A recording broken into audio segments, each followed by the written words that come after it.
Israel in that country, and that some of them were extensively engaged in trade with the countries around. Balfour, Edward, Surgeon General, The Encyclopedia of India and of Eastern and Southern Asia, 3rd edition. Bernard Quaritch, Quaritch, publishes, 1885. Under heading Afghanistan, page 31, Pashtun is the national appellation of the Afghans proper, but Afghans and Pathans also designate themselves Bani Israel. Pashtun is the individual and Pashtuna the collective name of the Afghans.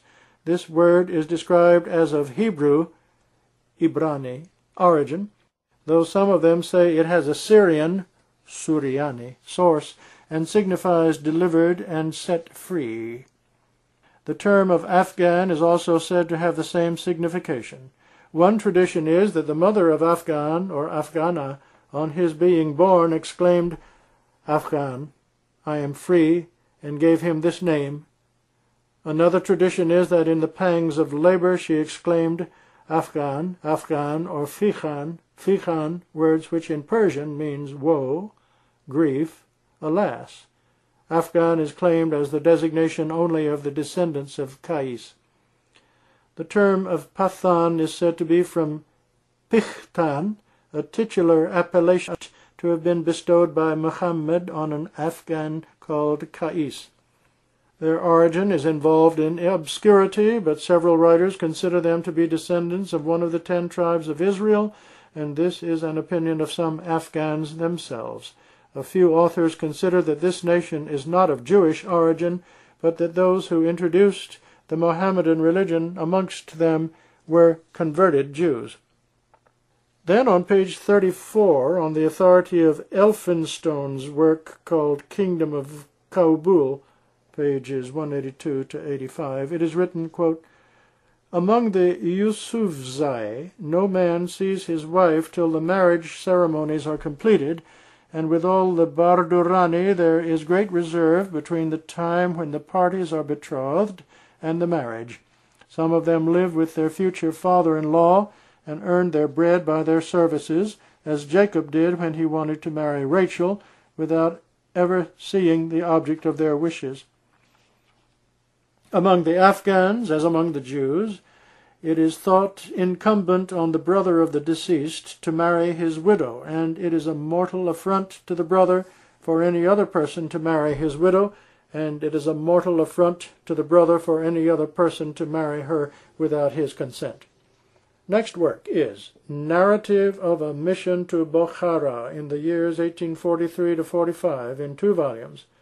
The Reverend Joseph Wolff, Wolff, D.D., LLD, publisher John W. Parker, London, 1845, Volume 1, 2nd edition. These are quotes from the work. Page 9.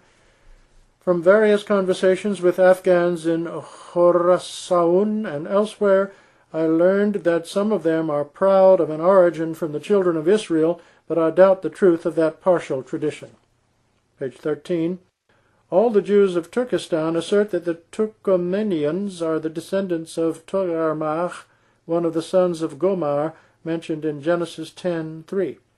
Page 14. The Jews in Bokhara are 10,000 in number. The chief rabbi assured me that Bokhara is the Chabor, and Balch the Chalach of the 2nd Kings, 18:6, but that in the reign of Genghis Khan they lost all their written accounts. At Balch, the Musulman mullahs assured me that it was built by a son of Adam, that its first name had been Hanach, and afterwards Halach, though later writers called Balach or Balch. The Jews, both of Balch and Samarkand, assert that Turkestan is the land of Nod, and Balch where Nod once stood. Page 15. The tradition is an old one at Bokhara that some of the 10 tribes are in China. I tried the Jews here on various points of scriptural interpretation, particularly that important one in Isaiah 7:14, virgin. They translated it as we Christians do, and they are in total ignorance of the important controversy between Jews and Christians on this point. Page 16. I obtained a passport from the king, after this most interesting sojourn, and then crossed the Oxus and arrived after a few days at Balkh, B-A-L-K-H, and from that city, where I also communed with the dispersed of Israel, I proceeded to Muzaur. Some Afghans claim a descent from Israel. According to them, Afghana was the nephew of Asaph, the son of Berat Shah, who built the Temple of Solomon. The descendants of this Afghan, being Jews, were carried into Babylon by Nebuchadnezzar, from whence they were removed to the mountain of Goreh in Afghanistan, but in the time of Muhammad turned Mohammedans, they exhibit a book, Majmua al-Ansab, or collection of genealogies written in Persian. From page 17, this quote, "Hence I passed to Peshawar. Here I had also the singular book read to me of the origin of the Afghans, the Pushtu book of Khan Yechaun Lote. The account in this book agrees with that given in the manuscripts Temur Namech and Ketaub Ansbe Mukhakektosa. I thought the general physiognomy not Jewish, but I was wonderfully struck with the resemblance that the Yusufzeye and the Khalibareye, two of the tribes, bear to the Jews. The Khafreseach Push, if Afghans, vary widely from the rest of their nation. Many travelers have thought them the descendants from Alexander's army, but they do not say so." From page 18. "I always thought that the Khafreseach Push were descendants of Israel, and some of the learned Jews of Samarkand are of my opinion." Pages 19 and 20. "Captain Riley, I was surprised to find, looked on the Afghans as of Jewish descent." Page 58. "I spent 6 days with the children of Rachab Bani Arbal.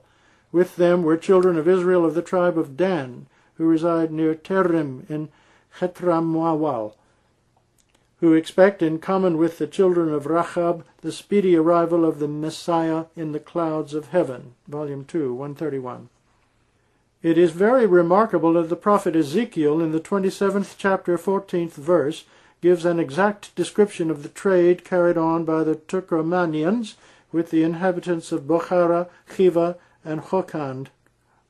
The prophet says, "They of the house of Togarmach," that is, the Turkomanians, "traded in their fares with horses and horsemen and mules. The Turkomanians, to this day, like the Jewish guards, are mercenaries and let themselves out for a few tengas a day. It is also remarkable that I frequently heard the Turkomanians call themselves Ramach, and the Jews call them Togarmach. Viewing the hosts of camels coming with merchandise from Kashmir, Kabul, Khokhand, Ketai, and Orenboch, the passage of Isaiah 9:6, "The multitude and camels shall cover thee, the dromedaries of Midian and Ephah, all they from Sheba shall come, and they shall bring gold and incense."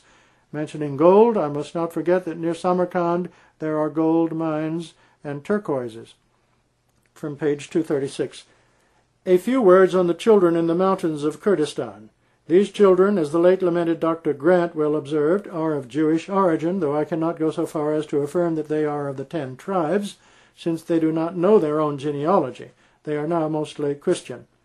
They resemble mostly the Protestants of Germany and England, for they have neither images nor monasteries, and their priests are married.